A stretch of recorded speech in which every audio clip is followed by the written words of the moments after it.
नमस्कार, आप लाइव बिहार देख रहे हैं। मैं हूं राजमोहन तिवारी। देखिए, बिहार विधानसभा चुनाव को लेकर इन दिनों बिहार की राजनीति में आए दिन कुछ ना कुछ नया आपको देखने को मिल रहा है। चाहे बात आप महागठबंधन की करिए या फिर एनडीए खेमे की करिए।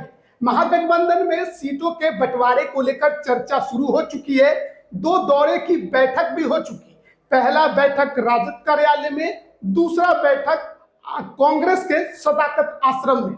हालांकि सीट बंटवारे पर मुहर नहीं लगी है, लेकिन वहीं अगर हम बात करें दूसरे खेमे की यानी एनडीए की, तो बैठकों का दौर अभी सहयोगी दलों का एक साथ अब तक देखने को नहीं मिला। लेकिन बीते दिन दिल्ली में केंद्रीय मंत्री, हिंदुस्तानी अवाम मोर्चा के संरक्षक जीतन राम मांझी की मुलाकात गृह मंत्री अमित शाह से हुई है। और ये खबर निकलकर सामने आ रही है कि जीतन राम मांझी ने विधानसभा चुनाव को लेकर अपने सीटों की दावेदारी बीजेपी के सामने पेश कर दी है।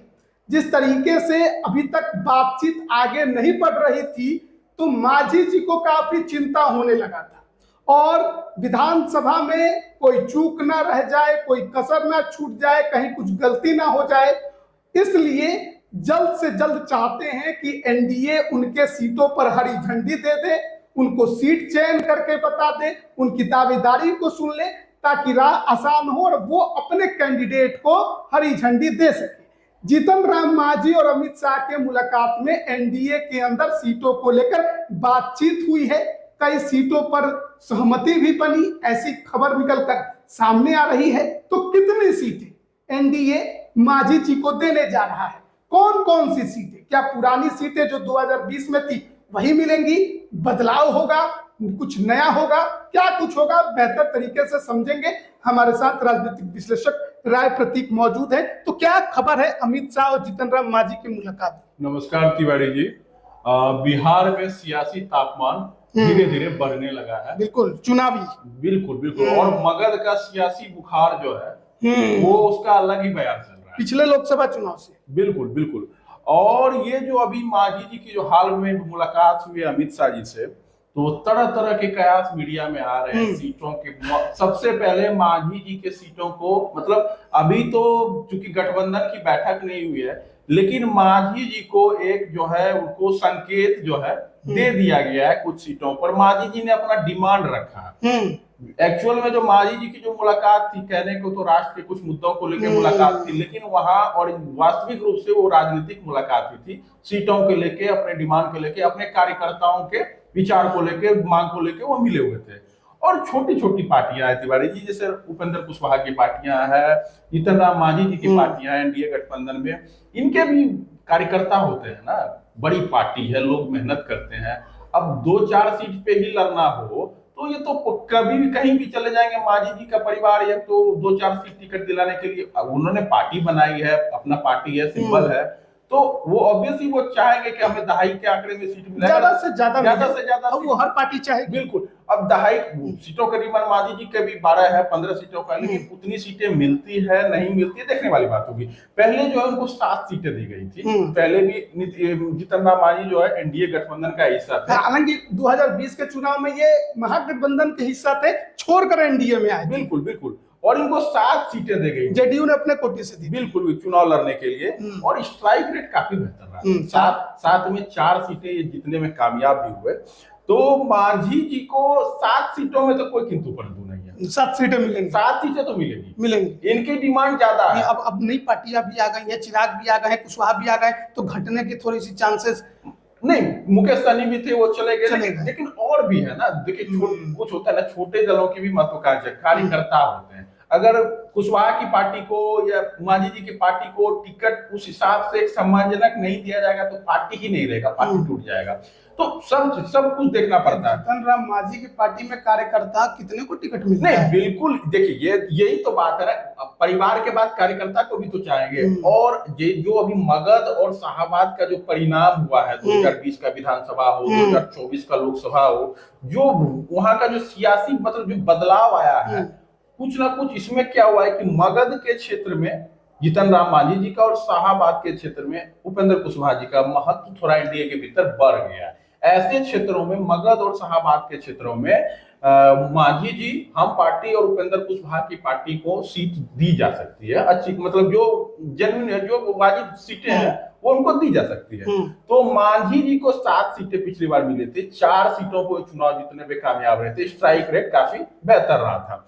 तो मांझी जी की सीटें थी पिछली बार कसबा पूर्णिया जिले की सीट थी, उसके बाद लेकिन औरंगाबाद जिले की कुटुंबा थी, फिर इमामगंज था, टेकारी था, बाराचट्टी था, और आपका ये क्या कहते हैं, ये मखदूमपुर था, सिकंदरा आपकी 7 सीट हो गई टोटल।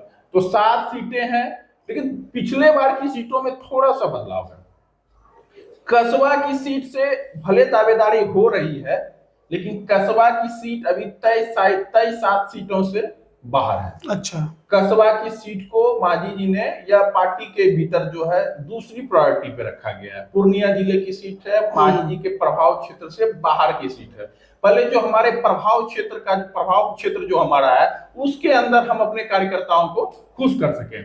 गया जिला, जहानाबाद जिला, औरंगाबाद जिला, 3 क्षेत्र जो है मांझी जी का प्रभाव क्षेत्र, उसमें भी खास करके गया जिला एक बहुत ही बड़ा जिला है। गया जिले में 10 से ज्यादा विधानसभा क्षेत्र है, 10-11 तो ही होंगे, एक अत्रि हो गया, 6 गोपाल, इधर 6-4 10 विधानसभा क्षेत्र है। तो अभी मांझी जी 3 विधानसभा क्षेत्र वहां से लड़ते हैं, इमामगंज, बाराचट्टी और टेकारी।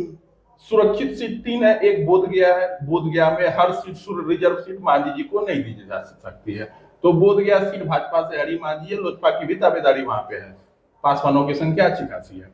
तो बोधगया सीट की बात हो गई और रिजर्व सीट की बात हो गई। तो गया जिले में 1 सीट बढ़ने का संभावना है और सामान्य सीट बढ़ाना चाहते हैं, क्योंकि मांझी जी की पार्टी परिवार की पार्टी से थोड़ा आगे बढ़ना चाहती है। बिल्कुल, ये कब से ज्ञान हो गया? बिल्कुल थोड़ा अभी उपचुनाव हुआ तो बहू को लड़ा कर जीता दिए। वो रिजर्व सीट था, अब देखिए रिजर्व सीट में भी बदलाव होने की संभावना है ना। अब देखिए उनकी सावधान है, बाराचट्टी से विधायक ज्योति मांझी, आक्रोश का माहौल है। अच्छा, हाँ, लोकसभा चुनाव में भी देखने को मिला। बिल्कुल, तो हो सकता है वहां से मांझी जी के दामाद चुनाव लड़ जाए। अच्छा, मखदूमपुर सीट छोड़ेंगे क्या है? मखदूमपुर सीट जो है वो पिछली बार वहीं से लड़े थे। हाँ, मांझी जी भी चुनाव हार गए थे और उनके दामाद भी चुनाव हार गए। लगातार मखदूमपुर सीट से चुनाव मांझी जी की पार्टी हार रही है।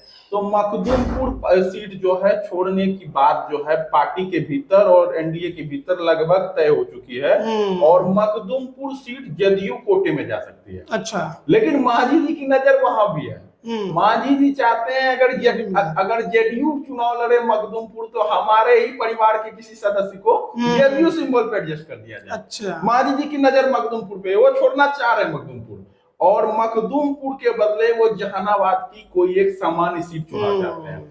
उनके कई दावेदार हैं जहानाबाद में, चुनू शर्मा नाम आता है, मखदूमपुर नगर परिषद के चेयरमैन, काफी खर्च कर रहे हैं उनके पार्टी के पीछे, भौकाल भीड़ सब तरह की बात है, उनके कार्यकर्ताओं को एडजस्ट करने की बात। आप कहना चाह रहे हैं कि एक सवर्ण समाज को जो है जहानाबाद जिले में एक सामान्य सीट पे चुनाव लड़ना चाहते हैं। वैसे भी देखिए समीकरण अभी गड़बड़ाया हुआ है, थोड़ा इधर से उधर हो गया है, क्योंकि गो से लड़ते थे चुनाव मनोज शर्मा, वहां रणविजय सिंह भी उपेंद्र कुशवाहा के पार्टी से फायर नेता, पूर्व विधायक, बाहुबली विधायक है, तो आरएलएम को गो की सीट जाएगी, तो मनोज शर्मा का भी एडजस्टमेंट होना है। क्या वो अरवल में एडजस्टमेंट होगा, जहानाबाद में होगा, खतरी में भी होगा?